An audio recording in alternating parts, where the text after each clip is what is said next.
नमामि सनीसा निर्वाणरूपं निर्व्यापकं ब्रह्म वेदस्वरूपं निजं निर्गुणं निर्विकल्पं निरीहं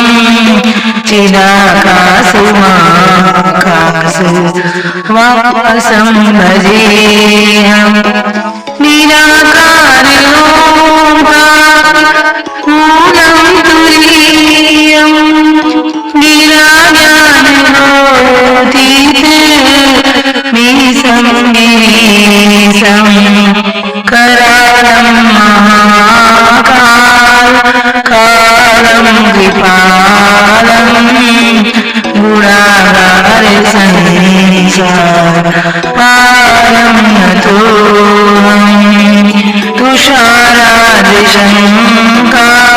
तुषारादिशङ्कागौरं गम्भीरं मनोभूतकोटि प्रभासी शरीरम्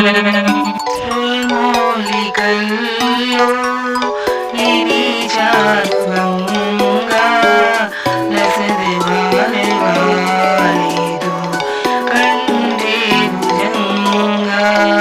चतुर्कुण्डलं सुनेत्रं विशालं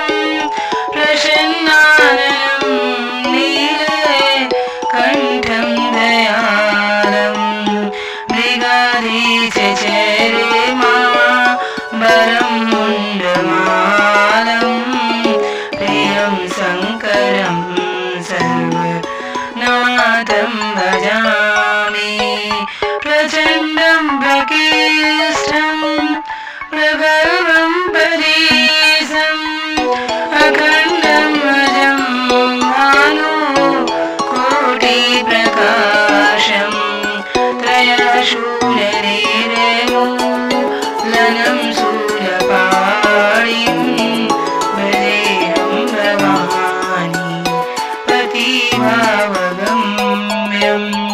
कलातीतकल्पं